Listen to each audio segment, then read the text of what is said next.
नमस्कार मित्रांनो, आजच्या कथेचं नाव आहे भूत खरंच असतात. कथेच्या लेखिका आहेत अमृत कौर. कथेला आता सुरुवात करू.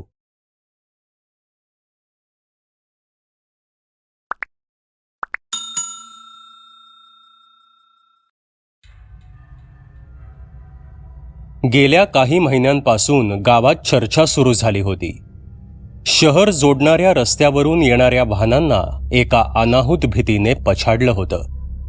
अमावस्या पौर्णिमेला रात्रीच्या वेळी प्रवास करणाऱ्या प्रवाशांना भयानक असे अनुभव येत होते. गावकरी चिंतेत होते. काय प्रकार आहे ते माहीत असूनही काही करता येत नव्हतं. आज अमावस्या आहे, आज काहीतरी नक्कीच घडणार गावातल्या सगळ्यांना माहीत होतं. मध्यरात्र झाली होती. बाहेर कुत्री भुंकत होती. काही कुत्री जोरात रडत होती. रातकिड्यांचा आवाज वाढला होता. काहीतरी घडणार असं सतत वाटत होतं. इतक्यात वृंदाच्या पोटात दुखायला लागलं. ती 9 महिन्यांची गर्भवती होती. रजत तिला आजची रात्र थांबता येईल का असं विचारत होता. पण आपण बोलतोय ते शक्य नाही हे त्यालाही माहीत होतं. त्याने घराचा दरवाजा उघडला. बाहेर मिट्ट काळोख पसरला होता. फक्त काळोख. कदाचित वीज गेली असेल, पण घरात तर लाईट आहेत. रजतच्या डोक्यात विचार चमकून गेला.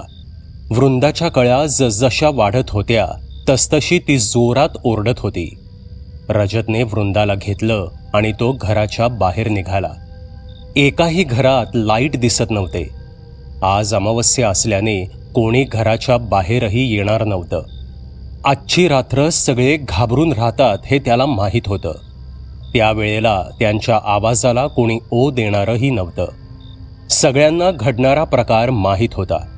रजतने वेळ वाया न घालवता सरळ चालत चालत गावाबाहेरील रस्ता गाठला. काहीतरी नक्कीच मार्ग मिळेल असं रजतला वाटत होतं. वाटेवर पूर्ण शांतता होती. लांबून कुत्र्यांच्या भुंकण्याचा आवाज येत होता. दोघेही घाबरले होते. कुठून कोण येईल सांगता येत नव्हतं. दोघं फक्त आपली वाट चालत होते. वृंदाला कळ आली की थोडा वेळ ती थांबायची आणि मग पुन्हा स्वतःला दिलासा देत उठून रजत सोबत चालायला तयार व्हायची. रस्त्यावर एकही वाहन दिसत नव्हतं. आता दोघं शहरात जाणाऱ्या रस्त्याच्या मुख्य वळणावर येऊन थांबले होते. थोड्याच अंतरावर एक झाड होतं. त्या झाडाकडे पाहून भीती निर्माण होत होती. रजतने वृंदाला हातानेच इथे थांबू असा इशारा केला. आणखी पुढे नको जायला, इथूनच मदत घेऊ कोणाची तरी, रजत म्हणाला. वृंदाच्या कळ्या वाढत होत्या. तिने रजतचा हात घट्ट पकडून ठेवला होता. त्यांना पाहून अशा निर्जन ठिकाणी अमावस्येच्या मध्यरात्री कोणीही आपली गाडी त्यांच्या मदतीला थांबवणार नव्हतं याची रजतला पूर्ण कल्पना होती. तरीही एखादा तरी कोणी असेल जो आपल्यावर दया करून आपल्याला नक्कीच मदत करेल या आशेने रजत प्रत्येक येणाऱ्या गाड्यांना हात दाखवू लागला होता. पण त्याला पाहताच गाड्या अधिकच वेगाने पळू लागल्या होत्या. वृंदाला आता जास्त वेदना होत होत्या. ती रजतला हाका मारत होती. रजत गाड्यांना थांबवण्याच्या प्रयत्नात नकळत त्या झाडाच्या अगदी जवळ आला होता आणि अचानक त्याची नजर त्या झाडावर पडली. त्या क्षणी ते झाड एका राक्षसासारखं भासत होतं. जीव घेणारा राक्षस. रजतचं अंग शहारून गेलं. भीतीने त्याचं मस्तक गोठलं. तो कसल्या तरी विचारात गुंग झाला. त्याला आठवलं, त्या झाडाजवळ काही महिन्यांपूर्वी काहीतरी घडलं होतं. हो, आठवलं. तिथे एक अपघात झाला होता. त्या अपघातात एक जोडपं मरण पावलं होतं आणि तेच जोडपं गावकऱ्यांना त्रास देत होतं. रजत, रजत या वृंदाच्या आवाजाने तो एकदम भानावर आला आणि वृंदाच्या दिशेने धावत सुटला. अचानक त्याच्या डोळ्यांवर गाडीचे लाईट्स पडले. वृंदाच्या जवळ एक 4 चाकी गाडी उभी होती. गाडी फार जुनाट वाटत होती. गाडीला चिखल लागला होता. बहुतेक भरपूर दिवस झाले असतील गाडी धुतलीच नसावी असंच वाटत होतं. गाडीच्या जवळ जाता जाताच रजतला दिसली ती बाई. गाडीच्या पुढच्या खिडकीची काच खाली करून ती बाहेर डोकावत होती. तिची नजर एकटक वृंदाकडे रोखून होती. इतक्यात रजत तिथे आला. ताई, मदत करा हो आमची. कधीपासून गाडी थांबवण्याचा प्रयत्न करतोय, पण कोणीही थांबत नाहीये. तुमचे खूप उपकार होतील आमच्यावर. माझ्या बायकोला लगेच हॉस्पिटलमध्ये न्यायला पाहिजे. खूप वेळ झालाय, कधीही सुटेल ती, रजत कळवळून म्हणाला. त्या बाईने हळूच मागे वळून गाडीच्या मागच्या बाजूचा दरवाजा उघडला आणि रजतला डोळ्यांनीच आत बसा म्हणून खुणावलं. रजतला त्वरित वृंदाला हॉस्पिटलमध्ये न्यायचं होतं. त्याने थोडाही वेळ वाया न घालवता वृंदाला गाडीत बसवलं आणि दुसऱ्या बाजूने तोही गाडीत जाऊन बसला. गाडीच्या ड्रायव्हर सीटवर एक माणूस होता. तो समोरील आरशातून सारखं या दोघांना पाहत होता आणि मग त्याच्या बाजूला बसलेल्या त्या बाईकडे तो पाहत होता. जणू दोघं नजरेने संवाद करत होते. आता वातावरणात गारठा वाढला होता. त्यांच्या गाडीच्या मागे कुत्री भुंकत रडत पळत होती. गाडी थोड्याच वेळात मुख्य रस्त्यावर येणार होती. एवढ्यात वृंदाच्या कळा वाढल्या आणि तिला असह्य वेदना व्हायला लागल्या. ती जोर जोरात रडू लागली. एव्हाना रजतने त्या बाईशी बोलायला सुरुवात केली होती. खूप आभारी आहे ताई मी तुमचा. खूप उपकार झाले तुमचे. नाहीतर अशा निर्जन ठिकाणी आज कोणी आमच्यासाठी गाडी थांबवली नसती. त्यात काय झालं भाऊ, माणुसकी धर्म असतो की नाही काही, ती बाई म्हणाली. हो ताई, पण आज अमावस्या सुद्धा आहे ना. आणि काही महिन्यांपूर्वी याच ठिकाणी एका अपघातात एक नवरा बायको मरण पावले होते आणि तेच लोकांना सतावतायत, घाबरवतायत लोकांना. अशा गोष्टी आमच्या सुद्धा कानावर पडल्यात, म्हणून जास्त भीती वाटत होती ताई. पण आज नशीब चांगलं म्हणा आमचं, तुम्ही भेटलात आणि गाडी थांबवलीत, रजत म्हणाला. अहो भाऊ, भूत वगैरे असं काही नसतं. मनाचा खेळ असतो तो. मानलं तर भूत, नाही तर हवा. काय घाबरायचंय त्यात एवढं. आणि जेव्हा आपल्याला एखाद्या गोष्टीची नितांत गरज असते तेव्हा आपण पुढचा मागचा काहीच विचार करत नाही. आता तुम्हीच बघा ना, न घाबरता बसलात ना गाडीत, ती बाई म्हणाली. रजतला त्या बाईचं बोलणं काही समजलं नाही. त्यानं तिला विचारलं, म्हणजे काय होताई? त्यावर ती बाई बोलू लागली. अहो भाऊ, आता तुम्ही ज्या ठिकाणी गाडीत बसलात त्याच ठिकाणी अपघात झाला होता. तुम्हाला माहिती असून देखील तुम्ही आमच्या गाडीत न घाबरता बसलात. म्हणजे तुम्ही पण अजिबात विचार नाही केला गाडीत बसायच्या आधी की गाडीतलं हे जोडपं तेच मेलेलं जोडपं असेल तर काय होईल. हे ऐकताच रजत आणि वृंदाला कापरं भरलं. आपण चुकीच्या गाडीत तर नाही ना बसलो, पुढे काय होईल या विचारांनी दोघेही एकमेकांकडे घाबरून बघू लागले. ती बाई रजत बरोबर एवढं बोलली तरीही त्या बाईच्या बाजूला बसलेल्या माणसाने अजूनपर्यंत एक शब्दही उच्चारला नव्हता. तो आरशातून फक्त वृंदाकडे बघत होता. आता वृंदा आणखीनच जोरात रडू लागली. रडता रडता तिच्या आवाजात वेगळाच बदल झाल्याचं जाणवू लागलं. अचानक वृंदा आणि रजत एकदम शांत झाले. रजतने हळूच आवाजात सांगितलं, गाडी थांबवा इथे, आम्हाला इथेच उतरायचंय. तसं गाडी चालवणाऱ्या माणसाने गाडी लगेच थांबवली आणि शेजारी बसलेल्या आपल्या बहिणीकडे पाहिलं. आपल्या भावाचा घाबरलेला चेहरा बघून तिला समजलं की काहीतरी विचित्र घडलंय, पण तिला गाडीत मागे बघायची हिंमतच होत नव्हती. एवढ्यात एक थंडगार हात तिच्या खांद्यावर पडला आणि घोगऱ्या आवाजात रजत बोलू लागला. ताई, भूतं खरंच असतात, हवा नसते. घाबरत जा जरा तरी, नाहीतर भूतं स्वतः येतात घाबरवायला. एवढं बोलून रजत आणि वृंदा दोघेही जोर जोरात हसू लागले आणि गाडीतून अदृश्य झाले. गाडीतल्या त्या बाईला आणि त्या ड्रायव्हर सीटवर बसलेल्या तिच्या भावाला प्रचंड धक्का बसला.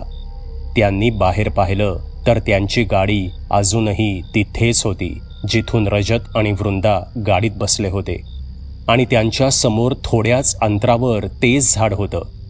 फार भयानक दिसत होतं ते झाड. पण आधी पाहिलेल्या झाडात आणि आत्ता पाहिलेल्या झाडात एक फरक होता. आता त्या झाडाखाली रजत आणि वृंदा बसले होते आणि ते सुद्धा आपल्या बाळाला घेऊन. गाडी चालवत असणाऱ्या त्या बाईच्या भावाने देवाचं नाव घेतलं आणि गाडी सुरू केली.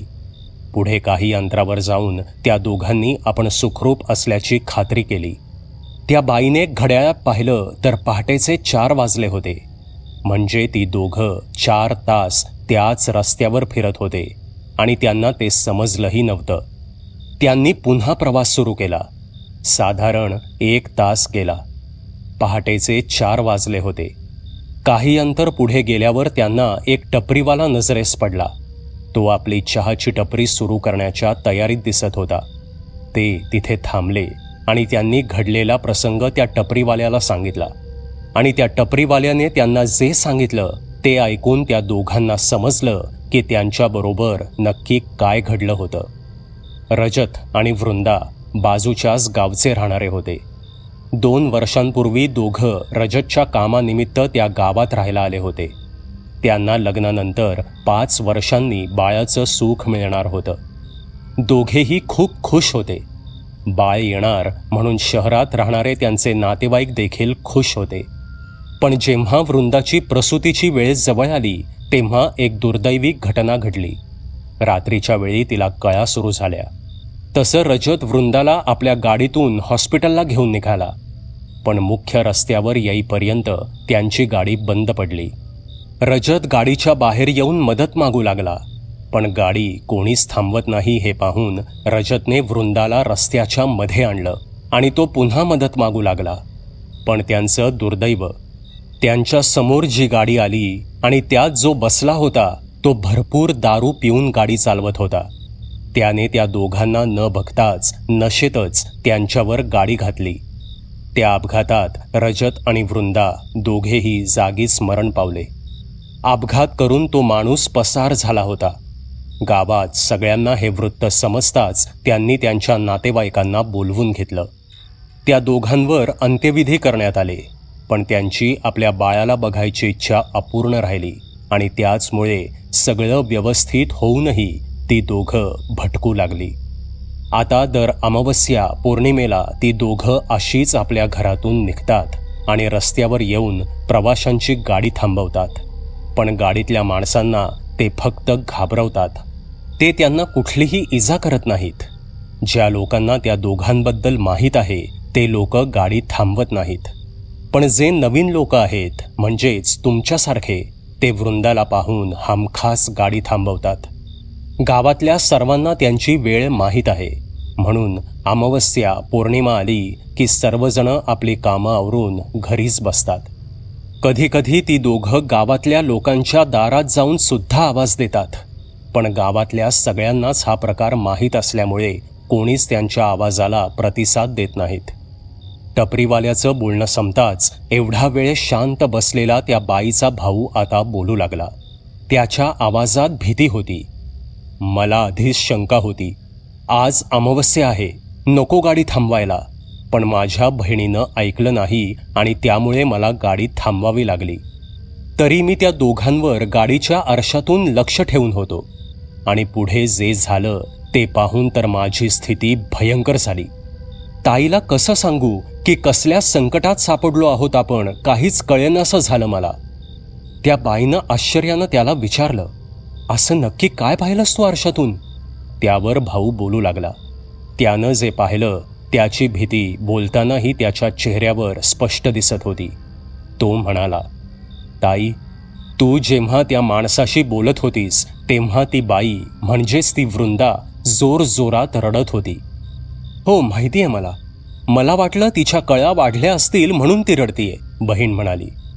नाही ताई, ते खूप भयानक दृश्य होतं.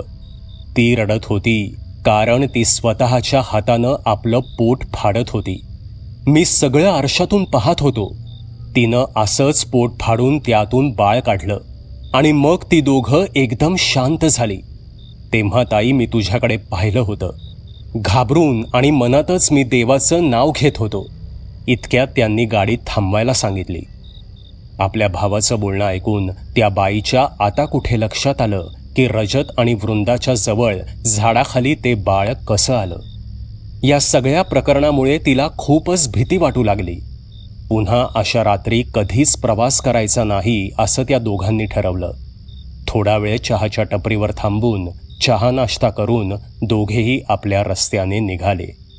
पण इथे रजत आणि वृंदा आता येणाऱ्या पौर्णिमेच्या तयारीत होते. मित्रांनो, तुम्हाला ही लघु भयकथा कशी वाटली ते कॉमेंटमध्ये नक्की सांगा. पुन्हा भेटूयात अशाच एका भयकथेसोबत. धन्यवाद. सबस्क्राईब करा एटी स्टोरी टेलर चॅनलला आणि बेल आयकन दाबून ऑलवर क्लिक करा आमचे व्हिडिओज सगळ्यात आधी बघण्यासाठी.